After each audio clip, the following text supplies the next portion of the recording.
क्या हाल चाल है 11th क्लास वालों? बढ़िया है? मन लगा के पढ़ रहे हो? पक्का?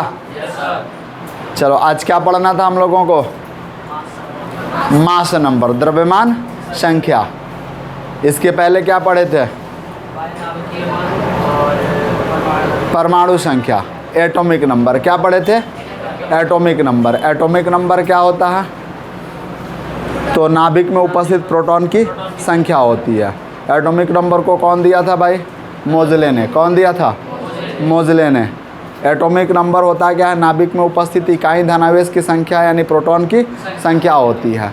यानी Z बराबर P होता है। Z बराबर P होता है। जब परमाणु विद्युता उदासीन होता है तो Z बराबर P बराबर E होता है। इसको भी पढ़कर हम लोग आ चुके हैं। आज हमें क्या पढ़ना है भाई? Mass number. क्या पढ़ना है? Mass number. पीछे वाले टॉपिक पीछे पर कुछ प्रश्न भी दिए गए थे। प्रश्न दिए गए थे ए, आप कर चुके हो कि नहीं किए हो? बताओ फटाक से। प्रश्न देख लो, अगर कर चुके हो तो ठीक है, नहीं करे हो तो बोलो बना दें। बना दें, जल्दी बोलो। नहीं बनाए? बनाना ही नहीं है। बन गया? बन गया है? चलो अच्छी बात है, अच्छी बात है।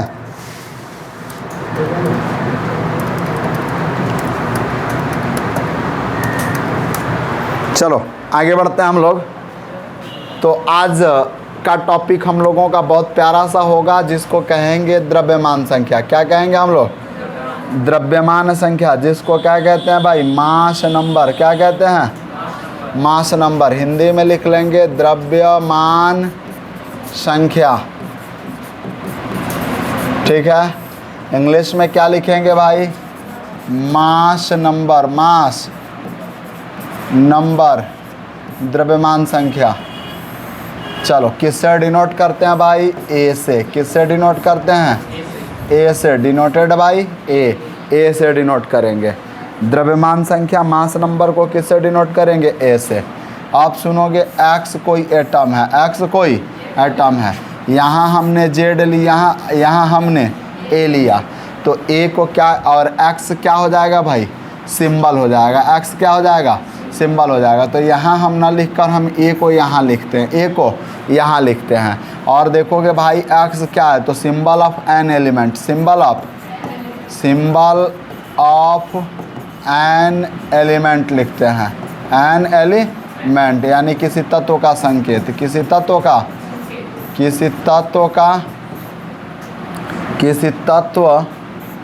का संकेत लिखते हैं। इसको क्या लिखते हैं बाबू? किसी तत्व का संकेत लिखते हैं। दूसरा देखोगे जेड को क्या कहते हैं बाबू? Atomic number. जेड को क्या कहते हैं? Atomic number. क्या कहते हैं भाई? एटॉमिक नंबर लिखते हैं। जेड को एटॉमिक नंबर यानी परमाणु संख्या, जो कल पढ़े थे हम लोग, परमाणु संख्या कहते हैं। दूसरा बाबू ए को क्या कहते हैं भाई? Mass number. मास नंबर कहते हैं। क्लियर है ना? और मास नंबर को हिंदी में क्या कहेंगे? द्रव्यमान संख्या। द्रव्यमान संख्या। इतनी बात समझ में आ रही है? चलो अब देखना थोड़ा सा इसी में स्पेशल में बबुआ। स्पेशल में देखना कि जो हमने बात करी सबसे पहले ऐसे ऐसे, तो यहाँ कुछ होगा, यहाँ कुछ होगा, तो इसको कहते हैं सुपर स्क्रिप्ट फिगर। क्या कहते हैं भाई? सुपर स्क्रिप्ट फिगर कहते हैं। सुपर स्क्रिप्ट फिगर एक कंप्यूटर का लैंग्वेज हो गया। किसका लैंग्वेज हो गया? कंप्यूटर का। कंप्यूटर में देखोगे जैसे लिखा जाता है 11th। क्या लिखा जाता है? 11th। तो TH कहाँ है?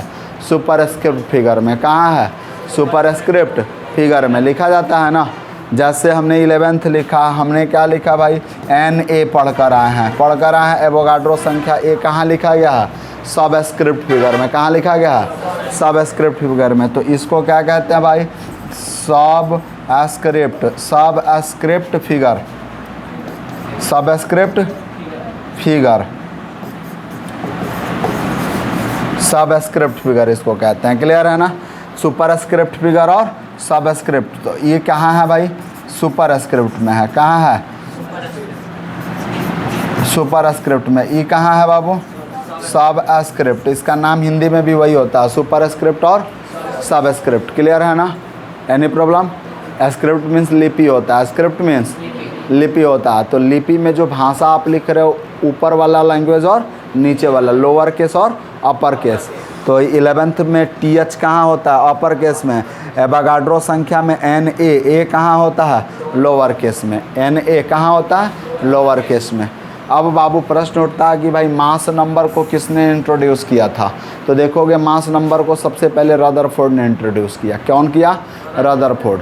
क्लियर है? मास नंबर को किससे डिनोट करते हैं? A से। मास नंबर को किससे डिनोट करते हैं? A से। क्लियर है? चलो तो लिख दें ये बात। चलो पहला देखो तो भाई, सबसे पहला बात कि मास नंबर को रदरफोर्ड ने इंट्रोड्यूस किया था। मास नंबर को कौन इंट्रोड्यूस किया था भाई? रदरफोर्ड ने इंट्रोड्यूस किया था।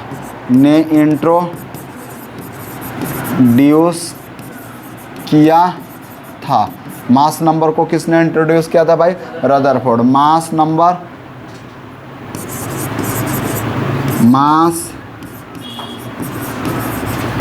was introduced by Rutherford. चलोगे भाई, अब लिखोगे मास नंबर को किससे डिनोट करते हैं भाई?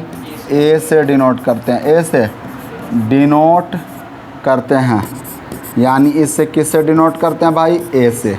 यानी लिखोगे भाई mass number is denoted by A। किससे डिनोट किया भाई? A से। मास नंबर को किससे डिनोट करते हैं? A से। मास नंबर को इंट्रोड्यूस किसने किया था? रदरफोर्ड ने।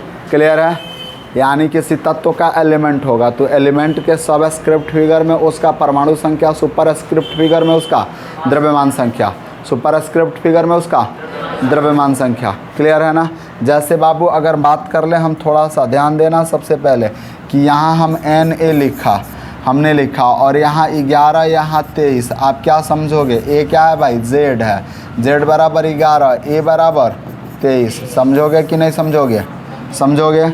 उसी तरह से मैंने कोई दूसरा एलिमेंट लिया, जैसे हमने नीचे देखा भाई, यहाँ हमने ले लिया, देखोगे सबसे पहले Hg ले लिया और यहाँ हमने लिखा 80 और यहाँ लिखा 200। तो इसका मतलब क्या है? इसका मतलब Z बराबर 80 है परमाणु संख्या और A द्रव्यमान संख्या बराबर 200 है। द्रव्यमान संख्या बराबर 200 है। क्लियर है कि नहीं क्लियर है? तो यह एलिमेंट है। यह क्या है? सोडियम है। और यह क्या है भाई? मरकरी, यानी जिसको क्या कहते हो भाई? पारा कहते हो। क्या कहते हो? पारा। क्लियर है? Any problem? बोलो भाई, कोई दिक्कत यहाँ समझने में? कोई किसी को तकलीफ? मास नंबर को किसने दिया था? रदरफोर्ड ने। किसने दिया था? रदरफोर्ड ने। इसको किससे डिनोट करते हैं? A से। इसको लिखा कहाँ जाता है? तो सुपरस्क्रिप्ट फिगर में। कहाँ लिखा जाता है? सुपरस्क्रिप्ट फिगर में। इतनी बात समझ में आ रही है? कोई दिक्कत? चलो pause the video, note it down please. जल्दी से नोट कीजिए फटाक से। हो गया? अब देखोगे भाई, आगे बढ़ते हैं। ये हो गया है पक्का? चलो आगे बढ़ते हैं भाई। तो अब आगे देखोगे कि अगर A बराबर आता है परमाणु, यानी हम बात करें द्रव्यमान संख्या की, तो द्रव्यमान संख्या और द्रव्यमान संख्या इक्वल टू क्या होगा? तो कहता है कि परमाणु के नाभिक में द्रव्यमान संख्या बराबर परमाणु के नाभिक में उपस्थित कुल न्यूट्रॉन की संख्या तथा प्रोटॉन की संख्या। कुल न्यूट्रॉन की संख्या तथा प्रोटॉन की संख्या, या N प्लस P। तो इधर लिखेंगे परमाणु के नाभिक में, ध्यान देना भाई, नाभिक में, परमाणु के नाभिक में उपस्थित कुल प्रोटॉन की संख्या प्लस न्यूट्रॉन की संख्या,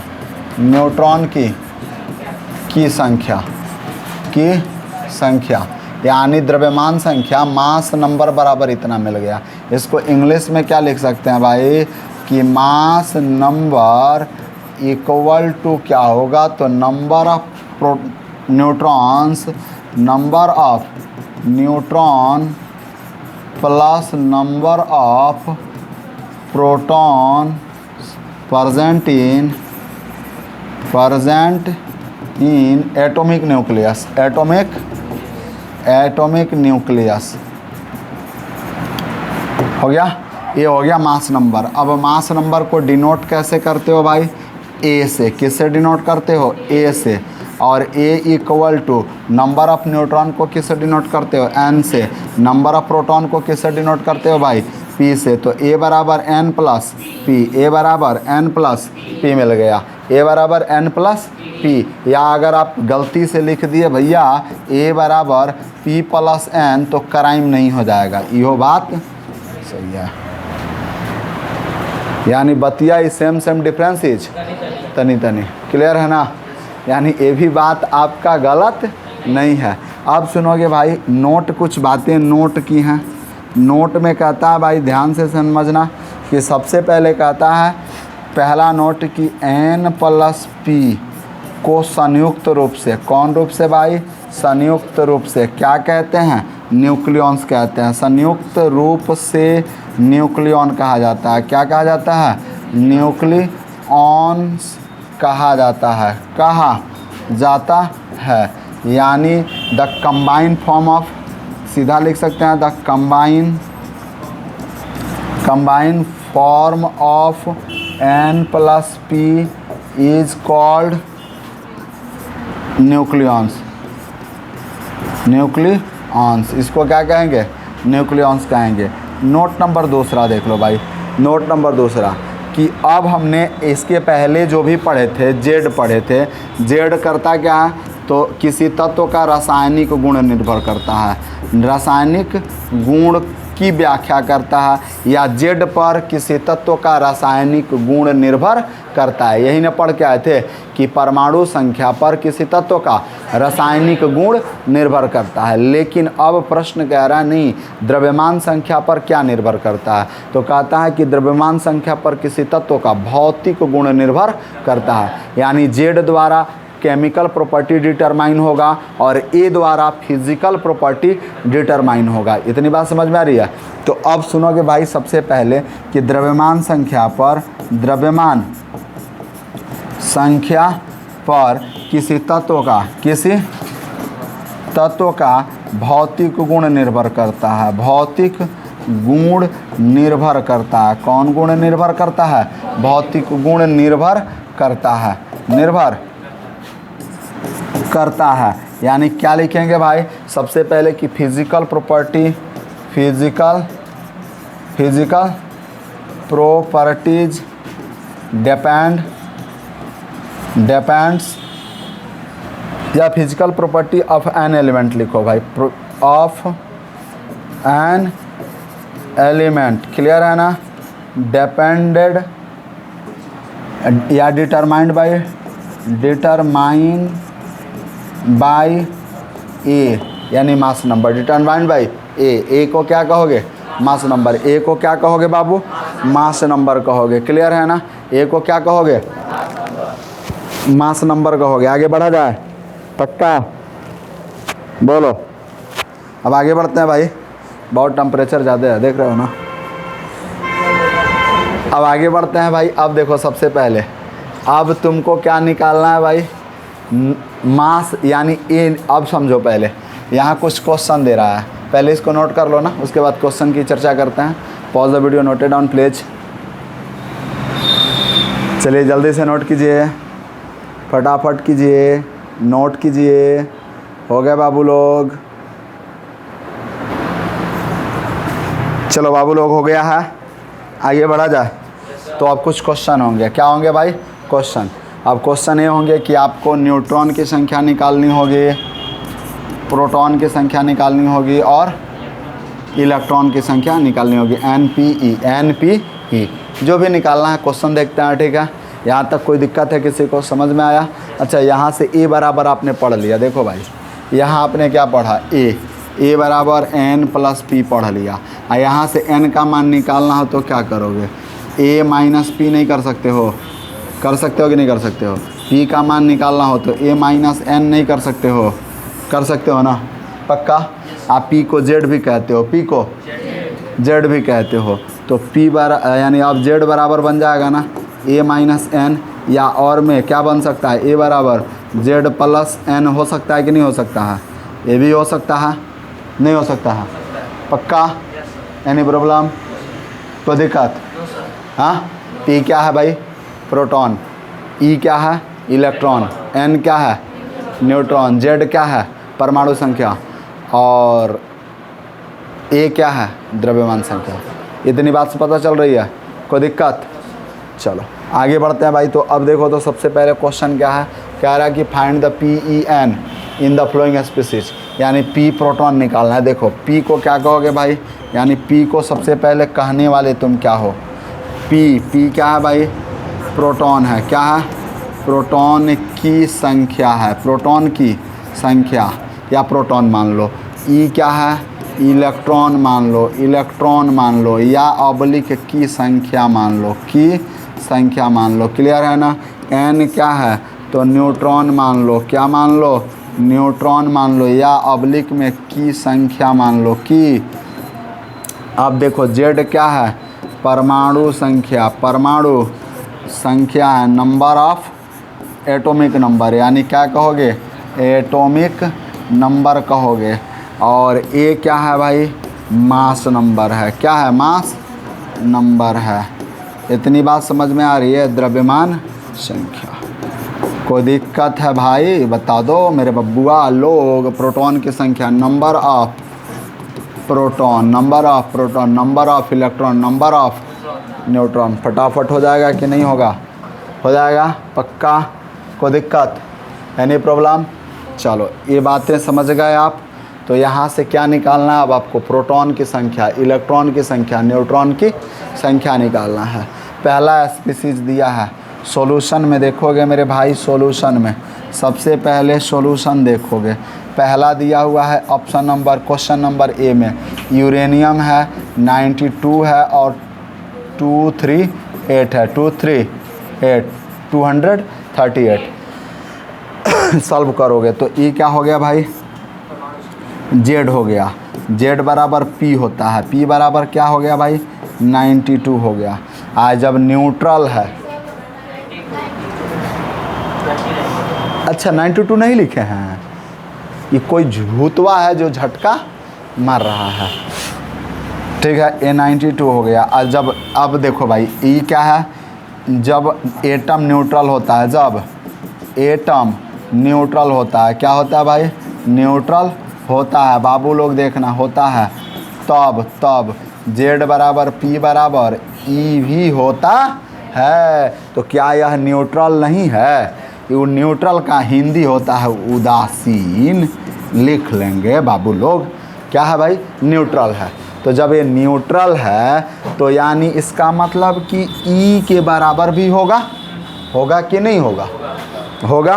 तो यानी अब देख लो, प्रोटॉन बराबर इलेक्ट्रॉन बराबर परमाणु संख्या, परमाणु संख्या बराबर कितना, 92। नहीं समझ में आया।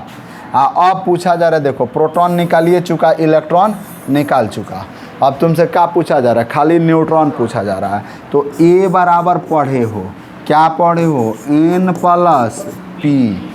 एन का मनवा निकालना है, तो अबे पढ़ कर आया पिछवा कि एन बराबर ए माइनस पी, और ए का मनवा कितना है, इसको क्या कहते हो भाई, ए कहते हो। तो 238 में से घटा देते हो 92, घटाने के बाद क्या मिलता है तुमको, बताओ बब्बुआ, बोलो बोलो बोलो जल्दी से। हाँ 146 मिलता है, 146 मिलता है, क्लियर है। तो न्यूट्रॉन की संख्या कितनी हो गई भाई, आप इलेक्ट्रॉन प्रोटॉन की संख्या कितनी हुई, कोई दिक्कत, एनी प्रॉब्लम, बोलिए, कोई दिक्कत नहीं ना है, बन जाएगा क्वेश्चन। तो नोट करोगे, क्या सोच रहे हो बताओ, नोट करो। अच्छा सोच रहे हो मास्टर जी हटिए तब नहीं उतारेंगे, चलिए मास्टर जी हट गए आपके, फटाफट वीडियो पॉज करो, नोट करो जल्दी से। हो गया बाबू लोग, आगे बढ़ा जाए। चलिए, धन्यवाद आप सभी का उतारने के लिए। अब देखो, अब पढ़ते हैं अगला टॉपिक भाई, सम इम्पोर्टेंट स्पीसीज। क्या पढ़ते हैं? सम इम्पोर्टेंट स्पीसीज पढ़ते हैं। सम इम्पोर्टेंट स्पीसीज। स्पीसीज क्या होता है? अभी स्पीसीज मैंने बताया, ए स्पीसीज है, ए स्पीसीज है, ए स्पीसीज है। स्पीसीज का मतलब कुछ ऐसे तत्व या तत्वों का समूह जिनमें कुछ समानताएं पाई जाती हैं, कुछ समानताएं पाई जाती हैं। जैसे तुम लोग बैठे हो तो तुम लोगों के 2 कान हैं, 2 आँख है, हाँ, 2 नाक है, वाह शाबाश। तब भोकाल बांधने से क्या फ़ायदा है? 2 नाक है, इतना तगड़ा भोकाल काहे बांध रहे हैं? ठीक, तो बक, अब उसके नाक में तुम अंगुली करने लगा रे चोटा कहीं का। आगे देखो भाई, तो सम स्पीसीज के बारे में पढ़ना है, स्पीसीज के बारे में। तो कुछ समानताएं तो आप लोगों में दिख रही हैं ना। अब इधर वाली पार्टियों को देख लो, बड़का बड़का झोंटा बढ़ैले है, आई झोंटा को शैम्पू से खींचती है टेम्पू पे बैठ के, हाँ, मतलब क्लिनिक प्लस वाला प्रचार कैसे देता है, देखे हो ना। जैसे एगो क्लिनिक प्लस लगा लो, अठनिया चरनिया जो आता है एगो पहुँचवा, और पटाख से लगाओ तो इतना बड़का हो जाता है झोंटा, और झोंटा बाहरते हुए जाता है। और उसके बाद से देखो कनेक्शन का है। मान लीजिए बस में कोई लड़का उस लड़की को छेड़ देता है, वो कहती है मम्मी बच्चा ने तंग किया, तो तुम स्ट्रांग बनो, बाल के तरह स्ट्रांग बनो। किसके तरह स्ट्रांग बनो? बाल के तरह। ओ माय गॉड, क्या धांसू प्रचार है, दिमागे कन्वर्ट कर दिया। देखो छेड़खानी कहीं और हुआ, तुम क्लिनिक प्लस लगाओ मजबूत बन जाओगी। ठीक, अरे बॉक्सिंग वॉक्सिंग सिखाओ रे, कि क्लिनिक प्लस लगाओगी तो मजबूत बनेगा। समझ में आ रहा है ना? तो ऐसे ही दिमाग आपका कन्वर्ट किया जाएगा, चिंता मत करिए, भोकाल मत बनिए। 2 नाक है। आइए आगे बढ़ते हैं हम लोग। तो मजबूत कैसे बनिएगा? क्लिनिक प्लस से, वाह। आइए हेडिंग डाल लीजिए तो बाबू, सम इम्पोर्टेंट स्पीसीज। क्या हेडिंग डालिएगा? Some important species. चलो भाई, सम इम्पोर्टेंट स्पीसीज, कुछ महत्वपूर्ण स्पीसीज। हिंदी में क्या लिख लेंगे भाई? कुछ महत्वपूर्ण स्पीसीज। बात करना बंद कर दीजिए भाई, बात करना बंद करिए। क्या विचार बना रहे हैं? क्लिनिक प्लस का बोरा लेकर जाने के लिए क्या घर पे? मजबूती आ जाएगी यार, कूट कूट के मजबूती भर जाएगी। अब देखो, सम महत्वपूर्ण स्पीसीज यानी कुछ महत्वपूर्ण स्पीसीज में सबसे पहला जो तुमको पढ़ना है वो पढ़ना है आइसोटॉप्स। क्या पढ़ना है? आइसोटॉप्स। आइसोटॉप्स पढ़ना है। आइसोटॉप्स, आइसोटॉप्स को हिंदी में कहते हैं समस्थानिक। समस्थानिक यानी उसका स्थान एक जैसा होगा। स्थान, और स्थान का मतलब कि एटॉमिक नंबर समान होगा। एटॉमिक नंबर समान होगा। तो देखो इसके कंडीशन में क्या क्या होता है, यानी आइसोटॉप्स की कंडीशन में क्या क्या होता है। देखो सबसे पहले जेड। जेड को क्या कहते हो भाई? एटॉमिक नंबर कहते हो। एटॉमिक नंबर कहते हो जेड। उसके बाद ए, उसके बाद इनका physical property, physical properties, clear है ना। उसके बाद से केमिकल प्रॉपर्टीज। क्या लिखते हो भाई? केमिकल प्रॉपर्टीज, क्लियर है ना। और ए को क्या लिखते हो भाई? Mass number. क्या लिखते हो? मास नंबर, द्रव्यमान संख्या। हिंदी में पता चल रहा है ना? हिंदी भाषी के लोग, मेरे मातृभूमि वाले लोग, समझ में आ रहा है? पक्का? देखो ये विदेशी भाषा, इस पर भरोसा मत करना, हिंदी समझने का प्रयास करना। देखो फिजिकल प्रॉपर्टी को भौतिक गुण, केमिकल प्रॉपर्टी को रासायनिक गुण, मास नंबर को द्रव्यमान संख्या, एटॉमिक नंबर को परमाणु संख्या। क्या क्या होगा इनमें? तो देखो सबसे पहला बात देखोगे कि जेड सेम होगा। जेड सेम होगा। सेम का मतलब समान होगा, यानी ये कहीं होगा। मास नंबर डिफरेंट होगा, डिफरेंट, DIFFERENT। डिफरेंट का मतलब क्या होगा? विभिन्न होगा, भिन्न भिन्न होगा, भिन्न भिन्न होगा, अलग अलग होगा। क्लियर है ना? अब देखो फिजिकल प्रॉपर्टी, फिजिकल प्रॉपर्टी जब जेड सेम नहीं, जेड सेम है तो फिजिकल ए डिफरेंट है। अभी पढ़े हो ना, ए पर निर्भर करता है फिजिकल प्रॉपर्टी, और वो अलग अलग है तो फिजिकल प्रॉपर्टी भी अलग अलग होगा ना। तो ए भी क्या हो जाएगा भाई? डिफरेंट होगा। और डिफरेंट का मतलब भिन्न भिन्न होगा। और फिर बाबू केमिकल प्रॉपर्टी सेम होगा, केमिकल प्रॉपर्टी सेम होगा। कहाँ है? जब जेड सेम तो केमिकल प्रॉपर्टी भी सेम होगा। और सेम का मतलब समान होगा, एक जैसा होगा। तो कहता है कि एक ही तत्व के वैसे परमाणु, अब डिफिनीशन बनता है खूबसूरत सा प्यारा सा।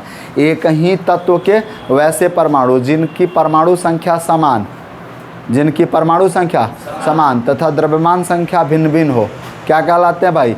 आइसोटॉप्स कहलाते हैं। क्या कहलाते हैं? आइसोटॉप्स कहलाते हैं। तो डेफिनेशन बन गया ना? क्या बना भाई? क्या डेफिनेशन लिखोगे?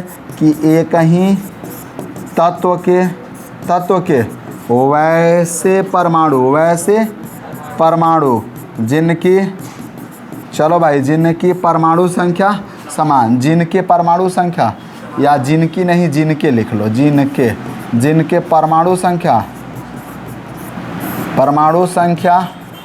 क्या होगा भाई? समान होगा। परमाणु संख्या समान, परंतु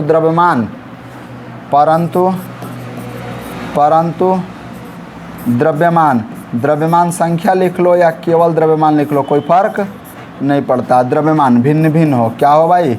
भिन्न भिन्न हो। क्या कहलाता है भाई? समस्थानिक कहलाते हैं। क्या कहलाते हैं? समस्थानिक कहलाते हैं। समस्थानिक क्या लिखे हैं हम? समस्थानिक क्या क्या लिख देते हैं यार। क्या कहलाते हैं भाई? समस्थानिक कहलाते हैं, समस्थानिक कहलाते हैं। क्या कहलाते हैं? समस्थानिक कहलाते हैं, क्या कहलाते हैं? समस्थानिक कहलाते हैं। यानी एक ही तत्व के वैसे परमाणु, कहने का अर्थ है भाई कि सेम एलिमेंट का ऐसा एटम होना चाहिए। Such an atom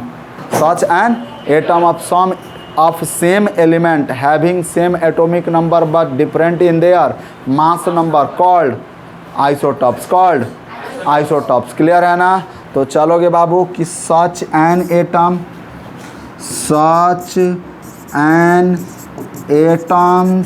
of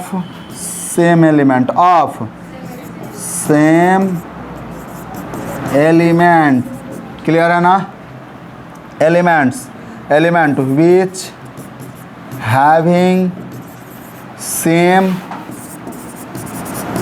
atomic number but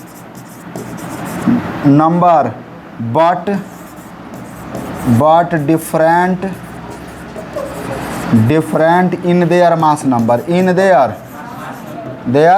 mass number। चलोगे भाई, मास नंबर कॉल्ड आइसोटॉप्स, क्या कहलाएंगे भाई? मास नंबर डिफरेंट इन देयर। इसको हटा देते हैं यहाँ से, और देखोगे मेरे भाई, इसको हम इन देयर मास नंबर यहाँ लिख देते हैं। In mass number different in their mass number called isotopes, यानी क्या कहलाएंगे भाई? आइसोटॉप्स कहलाएंगे। आइसोटॉप्स क्लियर है ना? क्या कहलाएंगे? आइसोटॉप्स। अच्छा, आइसोटॉप्स की स्थिति में इनका केमिकल प्रॉपर्टी सेम होगा कि नहीं होगा? बताओ भाई, होगा कि नहीं होगा? केमिकल प्रॉपर्टी सेम होगा ना? आइसोटॉप्स की स्थिति में इनका केमिकल प्रॉपर्टी सेम होगा। अभी तो लिखे हो, नहीं लिखे हो क्या? देखो इधर जादू के पिटारा में सारी बात लिख दी गई है। जादू के पिटारा में सारी बात लिख दी गई हैं। तो कहता है आइसोटॉप्स यानी इनके रासायनिक गुण समान होते हैं, भौतिक गुण अलग अलग होते हैं। रासायनिक गुण समान होते हैं, भौतिक गुण अलग अलग होते हैं। तो तिरका चिन्ह देके बनाएंगे भाई कि इनके रासायनिक गुण, क्लियर है ना? रासायनिक गुण समान होते हैं, समान होते हैं, परंतु क्या होता है भाई, भौतिक गुण अलग अलग होते हैं। भौतिक गुण अलग अलग होते हैं, यानी भिन्न भिन्न होते हैं भाई। भौतिक गुण भिन्न भिन्न होते हैं। इसका इंग्लिश अब नहीं लिखेंगे।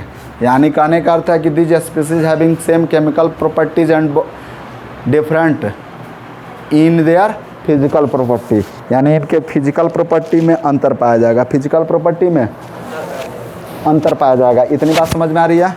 कोई दिक्कत? बोलो, कोई दिक्कत नहीं ना है बाबू? लोग आगे बढ़ा जाए। चलो अब आगे बढ़ते हैं। तो ये बातें समझ में आ गई आपको? चलो आगे बढ़ते हैं भाई। तो अब सबसे पहले समझना है आइसोटॉप्स के एग्जाम्पल्स। आइसोटॉप्स के एग्जाम्पल क्या क्या हो सकते हैं, कैसे इनके एटॉमिक नंबर सेम होंगे, कैसे इनके मास नंबर अलग अलग होंगे। जब मास नंबर अलग होगा तो फिजिकल प्रॉपर्टी अलग होगा, एटॉमिक नंबर सेम होगा तो केमिकल प्रॉपर्टी सेम होगा। ये चीज़ें हमें देखनी है एग्जाम्पल के द्वारा। क्लियर है? So pause the video, note it down please. जल्दी से नोट कीजिए लो, फटाफट फटाफट फटाफट, जल्दी से नोट कीजिए लो बाबू लोग। हो गया? आगे बढ़ा जाए? सच में? चलो आगे बढ़ते हैं। अब हम लोग आगे बढ़ें। तो अब देखो कुछ एग्जाम्पल्स हैं। क्या है भाई? एग्जाम्पल। अब एक्सप्लानेशन किया जाए, एग्जाम्पल का एक्सप्लानेशन। एग्जाम्पल करें हम लोग। तो सबसे पहले देखोगे example number 1। Example number 1, example number 1 देखोगे आइसोटॉप्स ऑफ हाइड्रोजन। क्या लोगे भाई? Isotopes of hydrogen. देखो सबसे पहला लिखोगे कि isotopes of hydrogen. Isotopes of hydrogen, hydrogen के आइसोटॉप्स, यानी इसको क्या लिखेंगे भाई? हाइड्रोजन के समस्थानिक। हाइड्रोजन के समस्थानिक, हाइड्रोजन के समस्थानिक। चलो आइसोटॉप्स ऑफ हाइड्रोजन।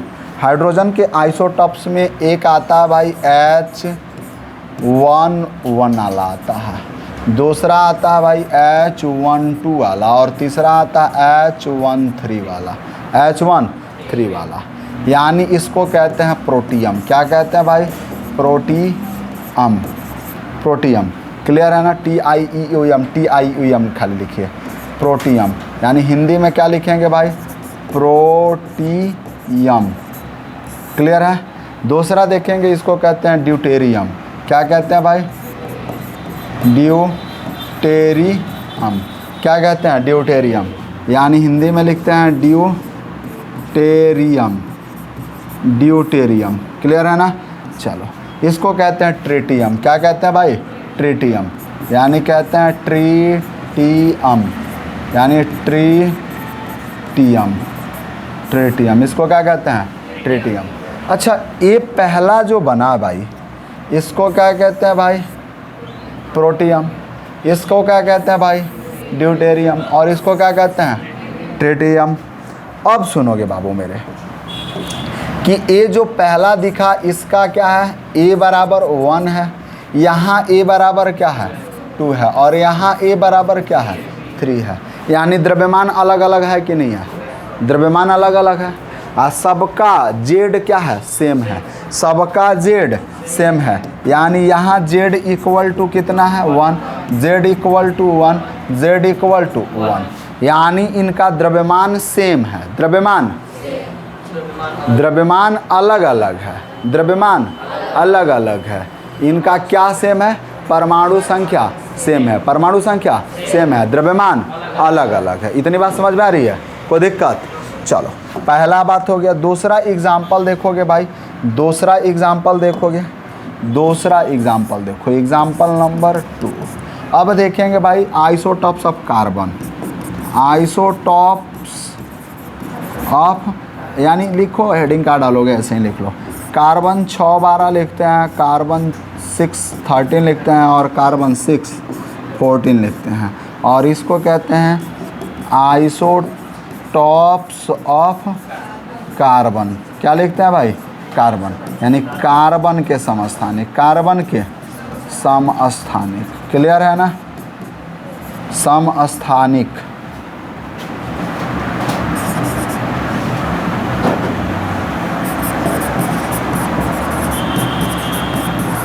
कार्बन के समस्थानिक। तीसरा देखोगे भाई, तीसरा मेरे बाबू एग्जाम्पल नंबर 3 कि अगर मैं बात करूं ऑक्सीजन की O8, उसके बाद से 16, उसके बाद से ऑक्सीजन 8 17 और ऑक्सीजन 8 18, तो इसको क्या कहेंगे? आइसोटॉप्स ऑफ ऑक्सीजन कहेंगे कि नहीं कहेंगे? यानी हिंदी में क्या लिखेंगे भाई? ऑक्सीजन के समस्थानिक, ऑक्सीजन के समस्थानिक, ऑक्सीजन के समस्थानिक। इतनी बात समझ में आ रही है? कोई दिक्कत?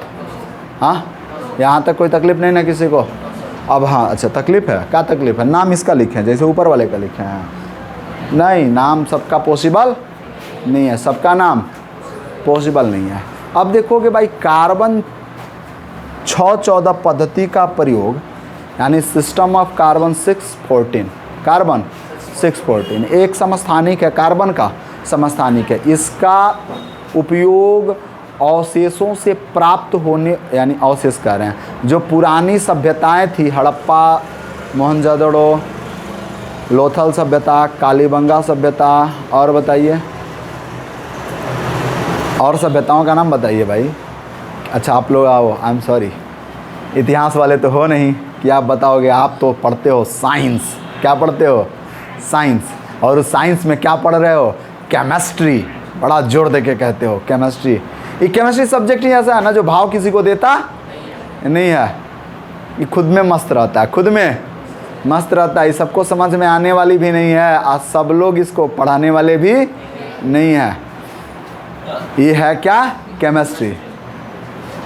चलो अब देखो, तो जैसे सभ्यताएं, इन पुरानी सभ्यताओं से अवशेषों जो खुदाई हुई और अवशेष प्राप्त हुए, तो इनकी उम्र का पता लगाया गया, इनकी आयु का, कि यह सपोज डैट कि कोई बक्सा प्राप्त हुआ, कोई बॉक्स प्राप्त हुआ, तो कितना साल पुराना है, कितना साल पुराना है। ये मंदिर का अवशेष मिला, कुछ गुंबज मिल गया, कुछ मिल गया, तो ये कितने साल पुरानी सभ्यता है, कब मोहनजोदड़ो की सभ्यता आई थी, बहुत साल पुराना है, सिंधु नदी के किनारे।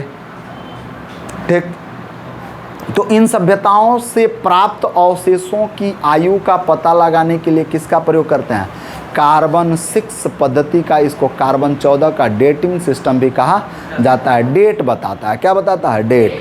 सपोज डेट कि आपका उम्र बहुत ज़्यादा हो जाए तो कौन से पद्धति का प्रयोग करेंगे हम? कार्बन 14 पद्धति का। ऐसा कुछ नहीं है, आप अवशेष हो, हाँ, अभी आप जीता जागता प्रमाण हो। ठीक, तो अब इसके लिए लिख सकते हैं भाई, एक नोट बना के लिख लेंगे। क्या लिखेंगे भाई?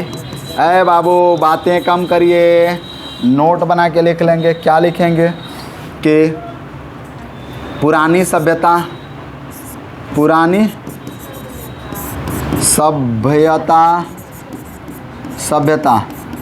से प्राप्त अवशेषों की आयु का पता लगाने के लिए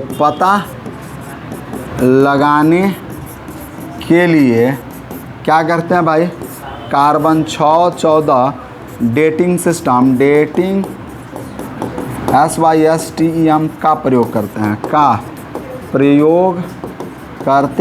हैं।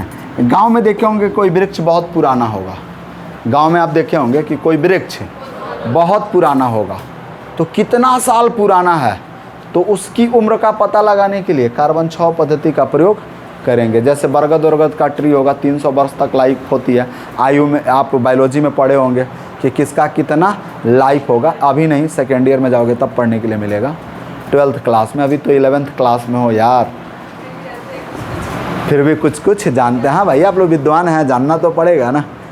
तो आपकी विद्वता को नमस्कार। अब ये कार्बन 14 पद्धति का प्रयोग करेंगे। जैसे गांव में बरगद का पेड़ होगा, बहुत पुराना हुआ है, कई पीढ़ी दर पीढ़ी चले आ रहा है, पापा भी देखे, बाबा भी देखे, पापा इतनी चुकी थे तो देखे, तुम इतनी चुकी से इतने चका हो गया, और तुम्हारा आने वाला नानका भी इतनी चुकी से इतनी चुकी हो जाएगा, तब वो पेड़वा रहेगा।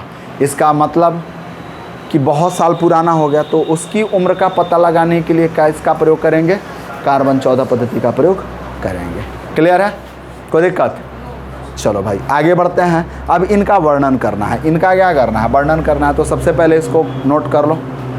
चलो भाई नोट करो फटाफट, हो गया, आगे बढ़ा जाए। तो अब एक्सप्लेनेशन करते हैं। क्या करते हैं भाई, एक्सप्लेनेशन करते हैं। क्या करते हैं, एक्सप्लेनेशन। एक्सप्लेनेशन का मतलब वर्णन करेंगे। किसका वर्णन करेंगे, एक्सप्लेनेशन का मतलब क्या होगा, वर्णन करेंगे। किसका वर्णन करेंगे भाई, आइसोटॉप्स का। किसका करेंगे, आइसोटॉप्स का करेंगे, समस्थानिक का, समस्थानिक का। और समस्थानिक का क्या वर्णन करना है, तो देखोगे सबसे पहले कि समस्थानिकों में, समस्थानिकों में देखोगे भाई कि समस्थानिकों में परमाणु संख्या समान होने से प्रोटॉन तथा इलेक्ट्रॉन की संख्या समान हो जाती है। प्रोटॉन तथा इलेक्ट्रॉन की संख्या समान हो जाती है, लेकिन न्यूट्रॉन की संख्या अलग अलग हो जाती है। न्यूट्रॉन की संख्या अलग अलग हो जाती है, न्यूट्रॉन तथा द्रव्यमान संख्या भिन्न भिन्न हो जाती हैं। यानी अब देखो सबसे पहले एक्सप्लेनेशन में वही बात लिखेंगे कि समस्थानिकों में, देखो भाई समस्थानिकों में, समस्थानिकों में ध्यान से सुनोगे, परमाणु संख्या, परमाणु संख्या, परमाणु संख्या यानी Z, परमाणु संख्या Z समान होने से, समान होने से क्या क्या बराबर हो जाता है भाई, प्रोटॉन तथा इलेक्ट्रॉन की संख्या समान होती है। प्रोटॉन तथा इलेक्ट्रॉन की संख्या समान हो जाती है, समान हो जाती है। परंतु एक और काम हो जाता है। क्या काम हो जाता है भाई, यानी न्यूट्रॉन, क्या बाबू, न्यूट्रॉन तथा द्रव्यमान संख्या अलग अलग हो जाती है। द्रव्यमान संख्या अलग अलग हो जाती है, यानी डिफरेंट हो जाती है। यानी देखोगे भाई कि सबसे पहले N, A, E क्या हो जाता है, डिफरेंट हो जाता है, जो पहले ही बता दिया है ना। और Z, P, E क्या हो जाता है भाई, सेम हो जाता है। क्या हो जाता है, सेम हो जाता है। E क्या हो जाता है भाई, सेम हो जाता है कि नहीं होता है, होता है। कोई दिक्कत है यहाँ तक समझने में, किसी को कोई प्रॉब्लम, कोई प्रॉब्लम, बोलो मेरे भाई, कोई प्रॉब्लम है यहाँ तक समझने में, बोलो बोलो बोलो, कोई दिक्कत नहीं ना है। तो आओ एक्सप्लेनेशन को देख लें भाई सबसे पहले कि यानी अब हम एक एग्जांपल लेके और एक्सप्लेनेशन का बहुत बड़ा वर्णन कर देते हैं। जैसे हाइड्रोजन का लिया था हमने, तो आप देखोगे कि हाइड्रोजन में सर जी कैसे इलेक्ट्रॉन बराबर हुआ।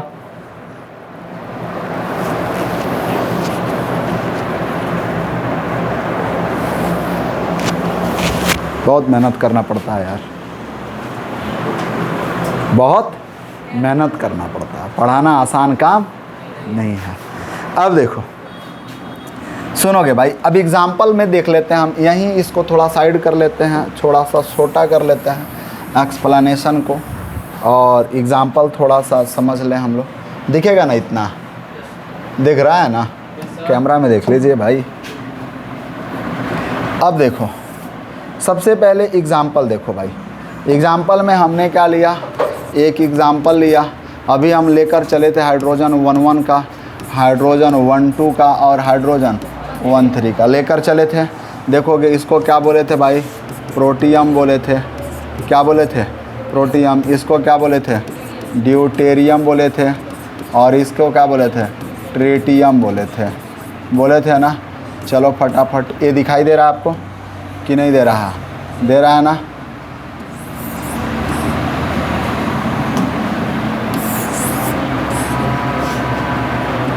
चलो अब देखो तो भाई, पहला आपने क्या लिया, प्रोटियम, दूसरा क्या लिया, ड्यूटेरियम, और तीसरा क्या लिया, ट्रिटियम।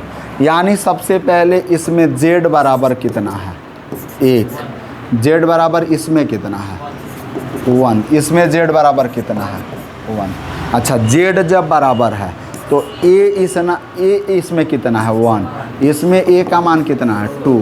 और इसमें A का मान कितना है, 3। जब ए का मान, तो अब ज़रा सोचो एक बात और कि अब एन का मान निकालो। तो एन बराबर क्या पढ़े हो, ए माइनस जेड या A minus P, A minus Z A minus P पढ़े हो ना। तो अब ए का मान कितना है 1 और जेड का मान कितना है 1, यानी मान कितना मिला भाई 0। इसमें भाई एन बराबर ए minus Z, A minus Z, ए का मान कितना है 2, जेड का मान कितना है 1, यानी मान कितना मिला 1। क्लियर है, डिफरेंट हो रहा है कि नहीं। यहाँ एन बराबर क्या पढ़े हो, ए माइनस जेड, ए का मान कितना है 3, ए का मान 3 है और जेड का मान कितना है 1, यानी मान क्या मिला 2। क्लियर है। अब देखो P बराबर जेड बराबर ई होता है ना, मान कितना है भाई 1 है। यहाँ भी मान कितना है, P बराबर जेड बराबर ई, मान कितना है भाई 1 है। और यहाँ भी P बराबर जेड बराबर ई, मान कितना है भाई 1 है। नहीं समझ में आ रहा है क्या, आ रहा है, समझ में आ रहा है ना, नहीं आया, आया। अभी पढ़ के आए तो थे ये फार्मूला, पढ़ कर आए थे कि नहीं आए थे, आए थे ना ये फार्मूला पढ़कर कि नहीं आए थे, आए थे। n बराबर क्या होगा a minus Z, A minus Z. और देखो भैया n क्या है, अलग अलग है, अलग अलग है कि नहीं है, न्यूट्रॉन अलग अलग है, द्रव्यमान संख्या अलग अलग है। इसमें न्यूट्रॉन 2 है, इसमें न्यूट्रॉन 1 है, इसमें न्यूट्रॉन है ही नहीं, इसमें न्यूट्रॉन है ही नहीं। तो न्यूट्रॉन नहीं है तो केवल प्रोटॉन और इलेक्ट्रॉन है, प्रोटॉन और इलेक्ट्रॉन है। इतनी बात समझ में आ गई। ऐसे ही किसी और स्पीसीज़ का आप लेकर कर सकते हो, किसी और स्पीसीज़ का लेकर आप कर सकते हो। क्लियर है। चलो वीडियो पॉज करो, नोट करो फटाक से। चलो वीडियो पॉज करो, नोट करो। हो गया नोट, आगे बढ़ा जाए, पक्का। चलो भाई लोग आगे बढ़ते हैं, बाबू लोग मेरे। चलो अगला पॉइंट देखोगे भाई, अगला पॉइंट कि आप घर पे करना HW आप घर पे करना। किसका किसका करना भाई, कार्बन 6 12, कार्बन 6 14 और कार्बन 6, अच्छा 6 13 ले लेना। अच्छा पहले 13 ले लेते हैं। चलो भाई 6 13 14 का पहला हो गया। दूसरा आप HW में क्या करोगे भाई, आप निकालोगे क्या क्या निकालोगे, Z निकालोगे। देखो भाई क्या निकालोगे, ZPN, उसके बाद E, क्लियर है ना। और क्या निकालोगे A, क्या निकालोगे A। तो A को पहले ही निकाल लो, तभी तो दिक्कत नहीं ना होगा। A को क्या कर लो, पहले निकाल लो भाई A।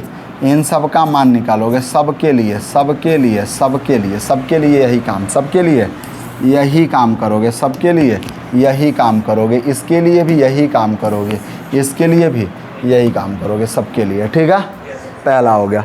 दूसरा क्या लोगे भाई, दूसरा क्या लोगे भाई, अभी लिखे थे ऑक्सीजन 8 16 का, ऑक्सीजन 8